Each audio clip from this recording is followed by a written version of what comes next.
Shalom. Salam berjumpa kembali sahabat Piliukana Ministry. Saat ini adalah saat tepat untuk kita bersaat teduh, saudaraku. Mari kita menyiapkan hati kita. Kita akan menerima firman Tuhan yang menyegarkan jiwa kita. Kita berdoa sesaat. Bapa, terima kasih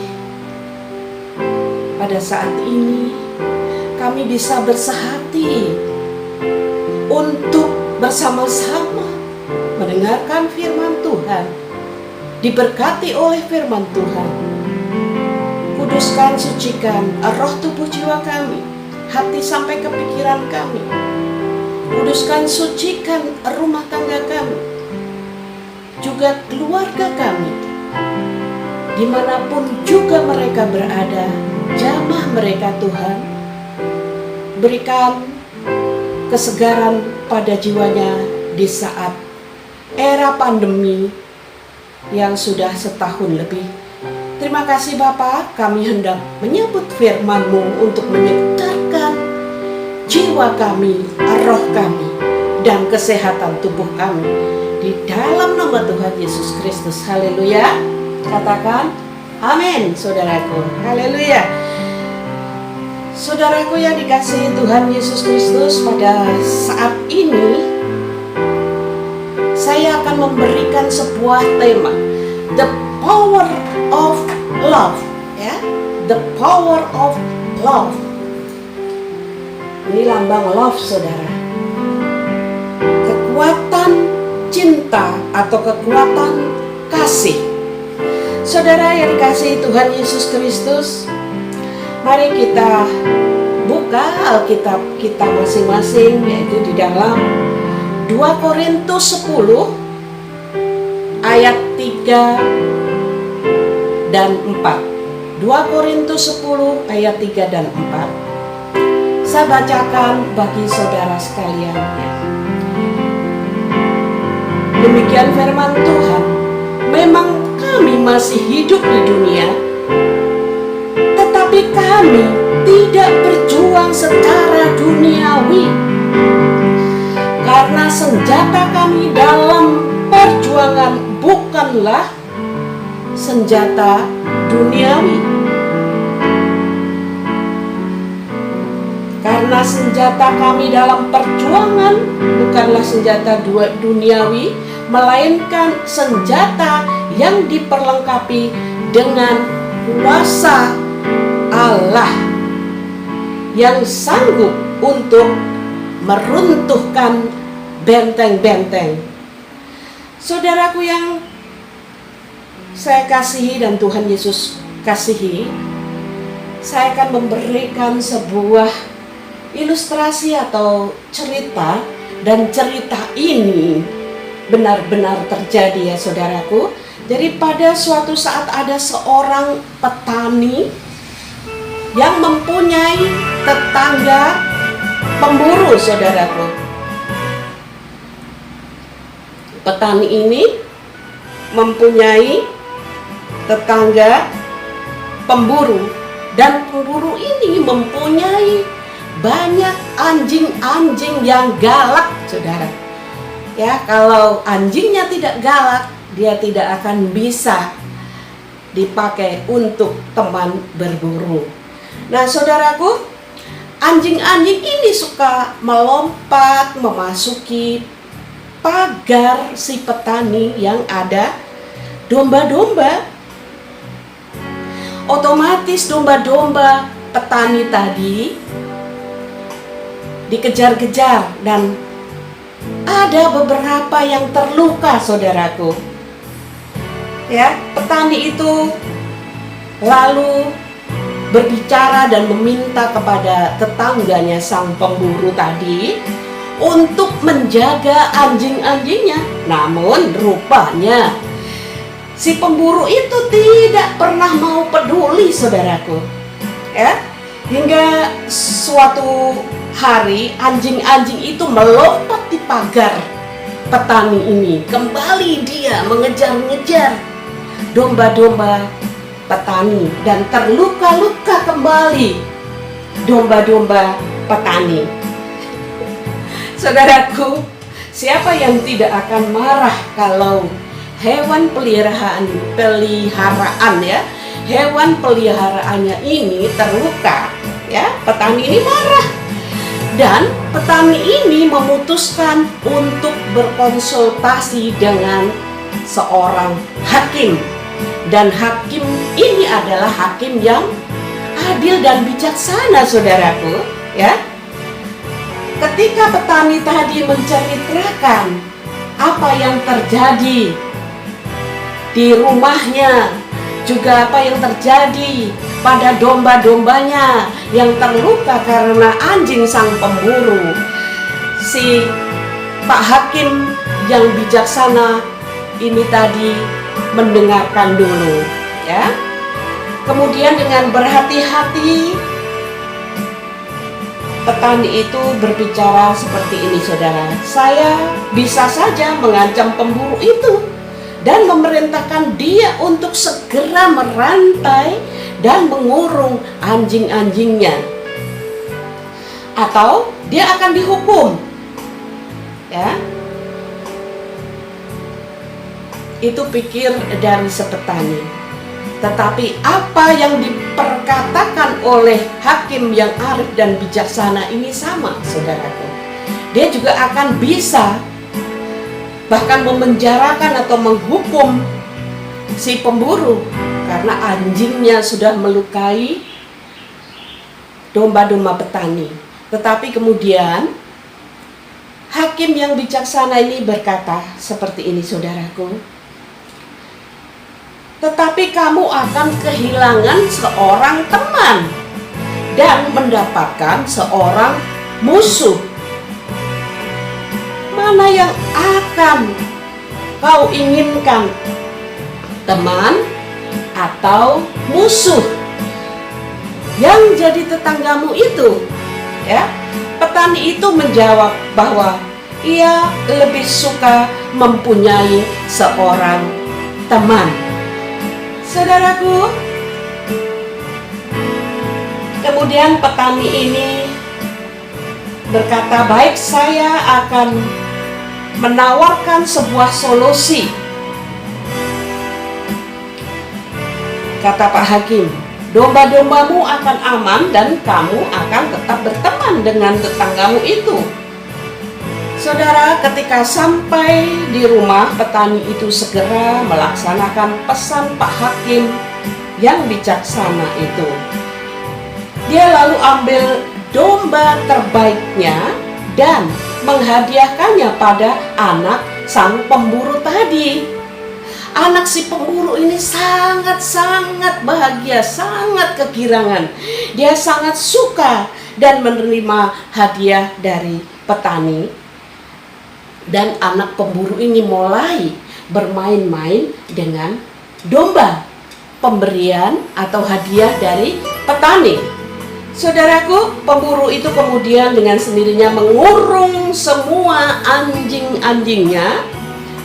Dengan demikian, sejak saat itu anjing-anjing si pemburu tersebut tak pernah lagi mengganggu domba-domba si petani. Jadi saudaraku, di samping rasa terima kasihnya pada kedermawanan si petani, pada anak-anaknya, pemburu itu lalu mulai sering membagi hasil buruannya kepada si petani. Sebagai balasannya, si petani mengirimkan daging domba. Dalam waktu singkat, mereka menjadi sahabat yang sangat erat. Kita buka di dalam Kisah Para Rasul 20 ayat 35. Buka di dalam Kisah Para Rasul 20 ayat 35. Demikian dikatakan, dalam segala sesuatu telah kuberikan contoh kepada kamu, bahwa dengan bekerja demikian kita harus membantu orang-orang yang lemah.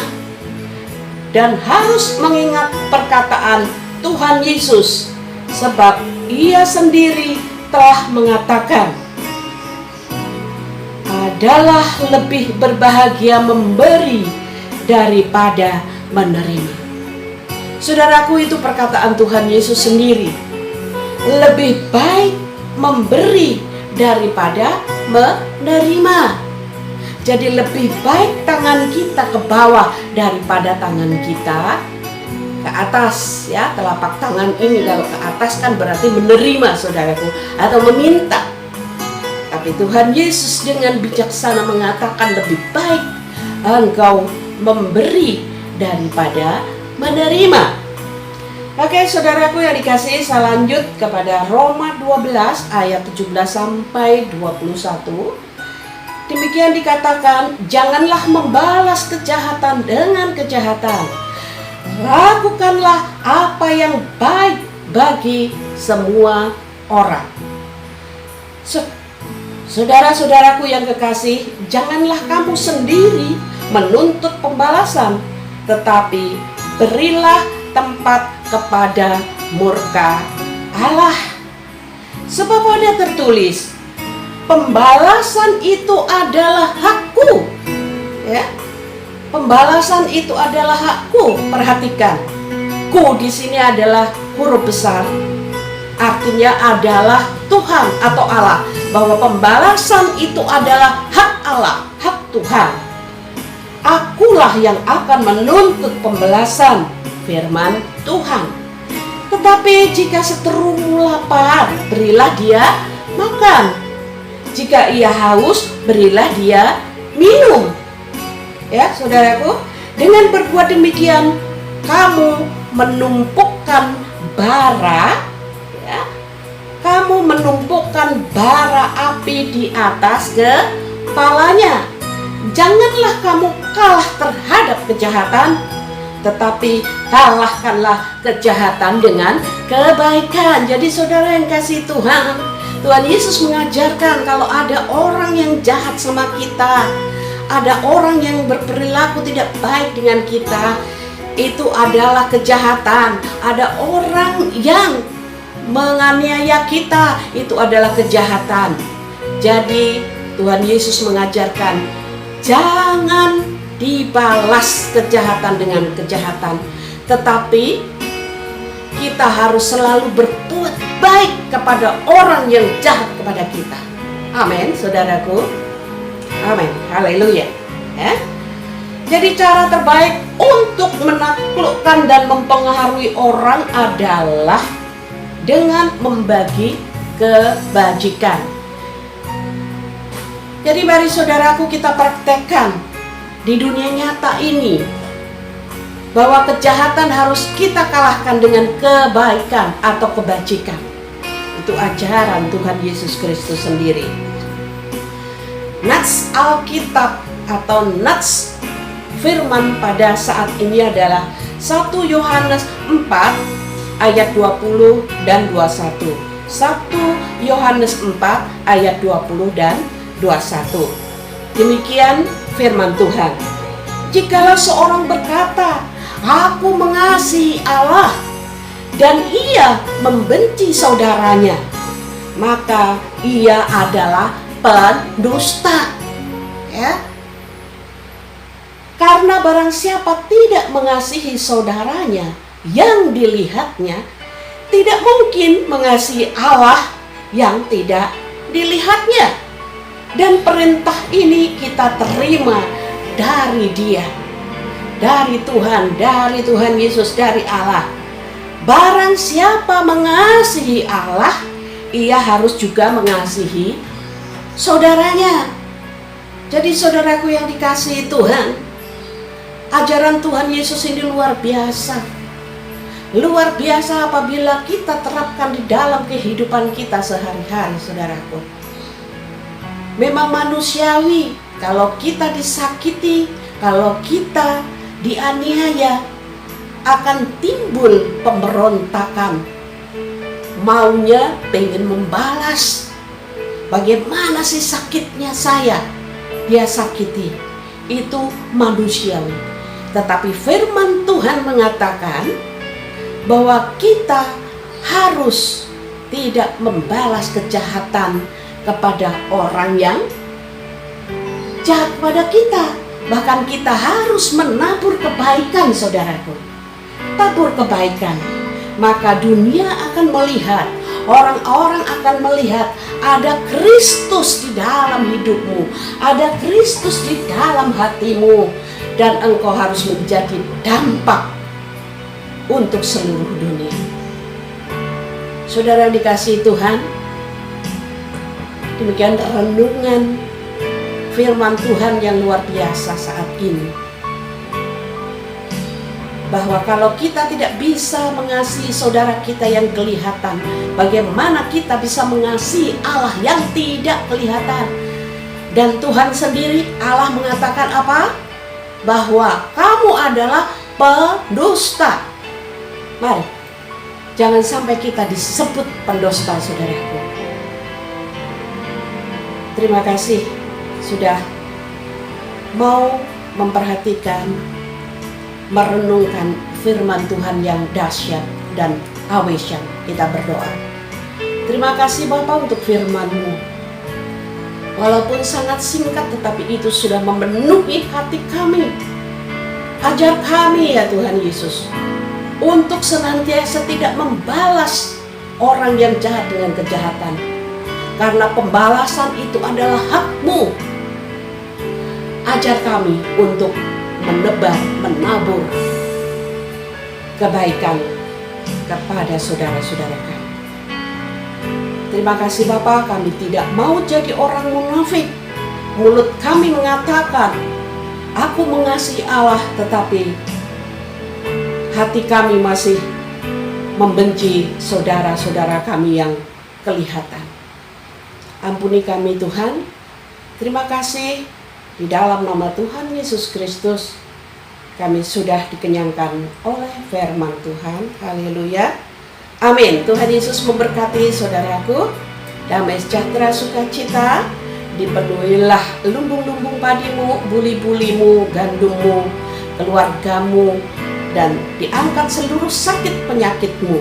Di dalam nama Tuhan Yesus Kristus, terimalah berkat, damai sejahtera sukacita dari Allah Bapa dalam nama Tuhan Yesus Kristus dan